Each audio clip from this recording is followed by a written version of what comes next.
This was me 14 years ago. I was 235 pounds, smoking a pack a day, about to fail out of college, and my life was spiraling out of control. Today, I'm 34, I'm an eye surgeon, and I'm in the best shape of my life at 165 pounds. Getting physically and mentally fit completely changed my life, so I want to share the exact process for how I managed to do it, to show anyone who's struggling with weight loss that it's possible. If you're new here, I'm Dr. Jon Go. I've been a practicing ophthalmologist in Los Angeles for the last 4 years, but what most people don't realize, doctors aren't taught how to optimize our health and fitness.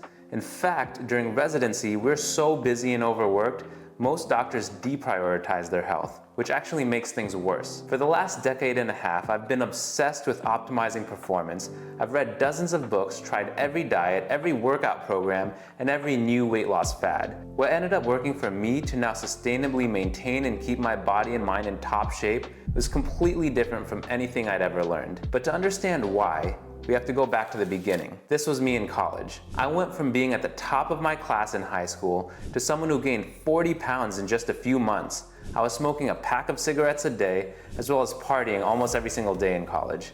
I was barely scraping by in my classes, and honestly, I thought I'd hit rock bottom. I had never felt so physically, mentally, or emotionally unfit. The worst part was that I felt like I was capable of so much more. The moment everything changed for me was when I ran into an old high school friend on campus. I'd always performed better than him in school, but while I was on the verge of getting kicked out, he was thriving. I felt embarrassed about how far I'd let myself go, and I realized that I had set myself up for failure by imposing self-limiting beliefs upon myself. I was squandering my potential, both in my health and in my future. If I continued down this path, I knew for a fact that I would have left so much on the table. I definitely would never have become a surgeon. I made a commitment that day. I wanted to look better, feel better, and just do better in all aspects of my life. But the problem wasn't just that I was overweight and out of shape. I also didn't know where to begin. So I started with the most obvious place, dieting. For months, I tried figuring it out on my own. I would lose some weight just to gain it back. It felt impossible, like I was taking one step forward, 2 steps back. I scoured online forums, read every fitness magazine's monthly release. I started learning more and more about nutrition,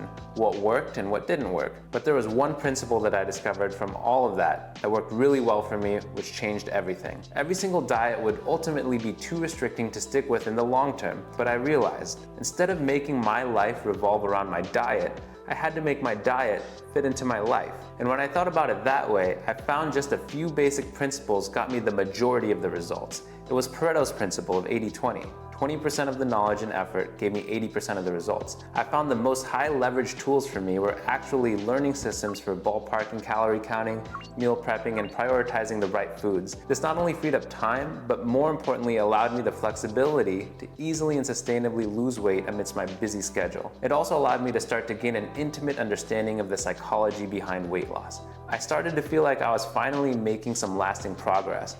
But diet was just the beginning. I didn't just want to lose weight, I wanted to feel more alive. I wanted to look better and do more. Next up was fitness. I started lifting weights in high school, but it wasn't until I hit rock bottom that I started taking it seriously. At first, it was incredibly hard to stay consistent. I wouldn't say that I was someone who was naturally driven or motivated to work out, so I tried every workout trend and program: CrossFit, Insanity, P90X, yoga, HIIT. I swam, played basketball, played football, just to see if anything would speak to me. After bouncing around between everything for years, I started to recognize some patterns that worked for me. The thing about fitness is that it snowballs. All of my experience in training can essentially be summed up into 3 main points. Number 1, do what you enjoy or what you love. At times I find myself lifting a lot, and at times I find myself going to the basketball courts, while other times I just need a good walk to clear my mind.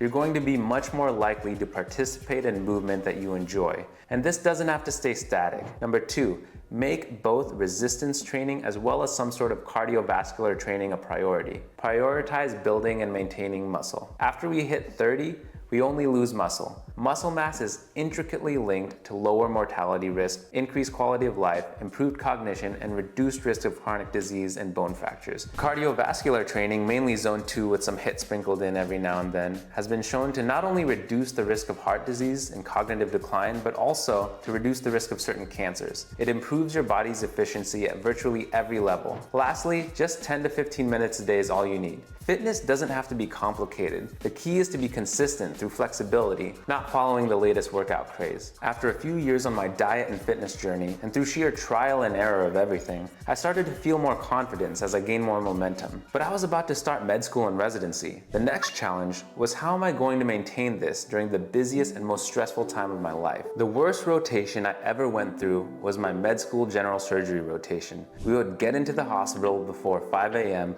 see patients, do all the dirty work that no one wanted to do, go to surgery, go to clinic, and we would finally get to leave at 5 p.m.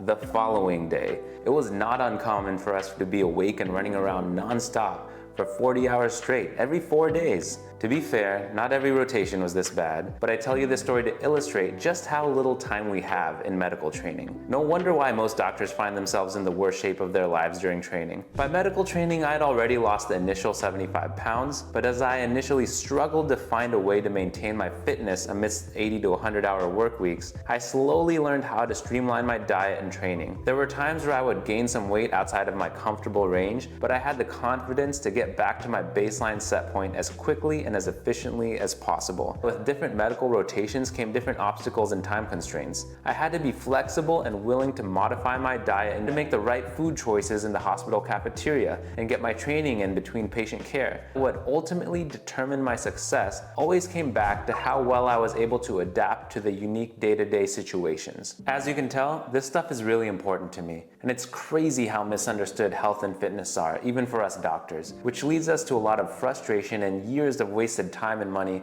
for minimal or no result. Once I learned how to maintain my health and fitness at optimal levels with very limited time and resources, then I was able to free myself of looming health concerns, feel better throughout the day with more energy, and ultimately I was able to be more productive and perform better in high stakes environments like performing ocular surgery. My goal with this channel is to share everything that I know to help you get there. If you're like me and have very limited time and you want to get started optimizing your health and fitness, I made another video which is a great beginner's guide you can check out here.